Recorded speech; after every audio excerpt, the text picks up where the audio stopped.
Hey everybody, it's Stevie J from AngryMarks.com here with your UFC 146 pay-per-view recap and results. Now I realize this aired in a different order if you were there in Las Vegas, so if it doesn't match up to your experience, I apologize for that. As we all recall, this pay-per-view was originally supposed to be Junior Dos Santos facing Alistair Overeem for the UFC heavyweight title, but due to the fact that Overeem could not be licensed and is unable to get a license for at least another 8 months, the main event was changed to JDS versus Frank Mir. But we started out the night on FX with the Outlaw Dan Hardy facing Dwayne Bang Ludwig. After a string of losses in which the popular fighter from Nottingham really needed a starring performance to get back on track and keep himself from being cut by the UFC, he delivered exactly that. This didn't go long as Hardy rocked him with a punch with less than 75 seconds to go in the fight, and Rosenthal stepped in to make the save. It was kind of funny actually. When Hardy saw him drop, he threw his hands up in the air like he was going to celebrate, and then went, "Oh wait, this hasn't been stopped yet, shit." He jumped back on and finished the fight and made sure that Rosenthal made the correct decision. The official time was 3:51 of the first round. Then we had arguably the least interesting fight of the entire night, Jason Mayhem Miller versus CB Dollaway. And I really hate saying that because I'm a Mayhem monkey and I really like the guy, but this was his second straight bad performance in UFC following a loss to Bisping that many people thought would get him cut, and this one will surely seal the deal. It went all 3 rounds, and the only really good moment he had in the fight was when he wobbled Dollaway with a few punches in the second round, but for most of the fight, Dollaway was taking him down and just holding him on the ground, and even though he wasn't really doing much to him, Miller wasn't really doing anything other than getting away and getting taken down again. So maybe Miller stole the second round, but one judge actually saw it 30-26. They actually believed that he dominated one of those rounds badly enough to get a 10-8. Regardless, 29-28, 30-26, and 29-28 are your scores for the winner, CB Dollaway.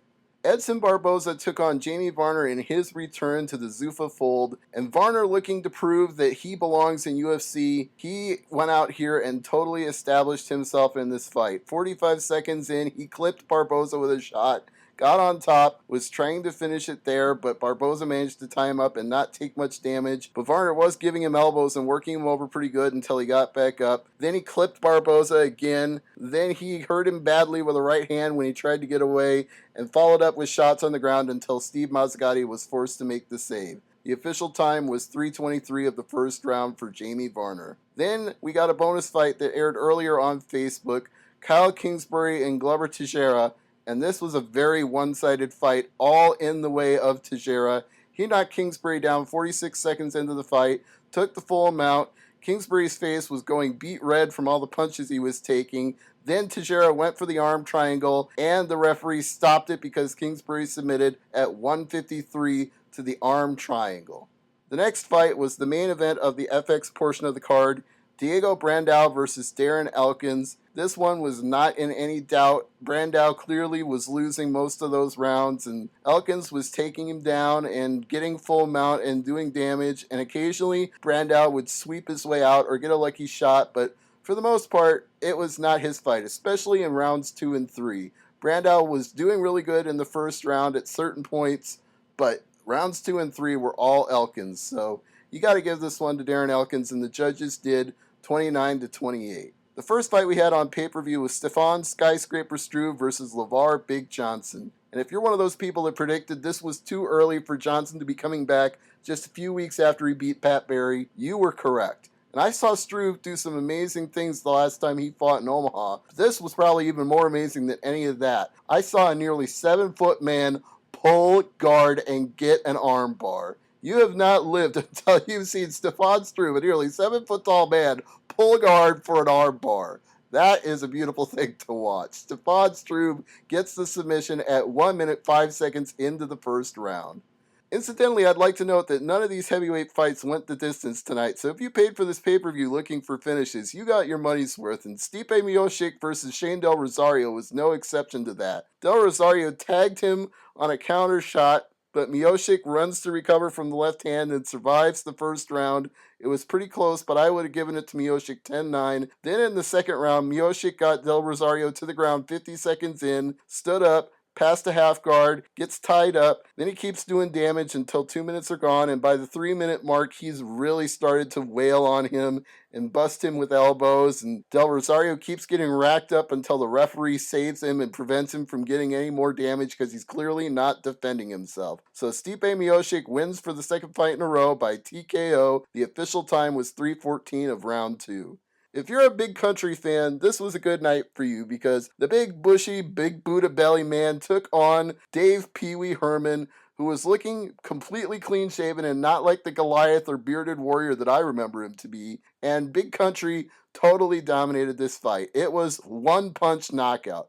Literally, one punch dropped Pee Wee. Then Big Country got up on the cage, celebrated, rubbed his Buddha belly. Everybody in the crowd went nuts. Everybody in the bar went nuts. They loved this performance and they loved this big Buddha belly boy. The official time for Big Country's win was 51 seconds. UFC then killed some time by showing the Dan Hardy and Jamie Varner fights from Facebook before we went to the co-main event of the evening. I gotta say, if you're not a fan of blood on the dance floor in the octagon, don't buy this pay-per-view and don't watch this replay. If you don't get bothered by that, or you like seeing people get a full 1 on the Muda scale, this was the fight for you because Velasquez knocked him down 8 seconds into the fight. Silva had one chance to catch him with an up kick, but he didn't do it, and after 45 seconds had gone by, Velasquez started ripping his face up with elbows, and there was just blood pouring out of him all over the Bud Light logo. The doctors had to actually stop the fight to look at the cuts and make sure he was okay to continue. They ruled he could see, but when they put him back in the same position they were before and restarted the fight, he just kept eating more shots and got bloodied up, just rolled to try to get away from it, and Velasquez took his back and was pounding away on him. Shots, shots, shots, shots, shots, shots. And the referee had enough, and Josh Rosenthal stopped it with less than 90 seconds to go. The official time was 3:36 of the first round. In our main event of the evening, Junior Dos Santos defended his UFC heavyweight title against Frank Mir, and this one only needed 2 rounds. Dos Santos was using a very effective strategy here. He was letting Mir push forward, hitting counter shots whenever he did, and he would rack him up and knock him down, and then he would wait and let Mir get back up, and then he would do it all over again. It was beautiful to see him avoid Frank Mir's ground game, knowing that that was probably the one place he could beat him, and Mir desperately wanted it. He was trying for a leg lock 8 seconds into the fight. That's how badly Mir wanted this fight to be on the ground. Round 2 was even more dominant for Dos Santos than the first round. Dos Santos knocked him down 50 seconds in, and once again, he stepped away and didn't opt to go into the guard. Mir claimed that he got a finger to the eye at about the 3:30 mark left, but Herb Dean wasn't buying it and didn't stop the action. Then JDS hit Mir so hard with a punch that he bounced backwards off the fence. That was impressive too. Mir hit him with a leg kick and another. The leg kicks were really the only thing that was working for Frank Mir, but then Dos Santos knocked him down again with about 2 minutes left in the fight, jumped on to finish, and Herb Dean said enough was enough and waved it off. And the winner and still UFC heavyweight champion at 3 minutes 40 seconds of the second round, Junior Cigano Dos Santos. After that, they bonused the Mike Brown and Daniel Pineda fight, and this one went 29-28 on all 3 judges' scorecards in favor of the former WEC champion Mike Brown. That's it for UFC 146. I'm Stevie J. Thanks for checking out our recap.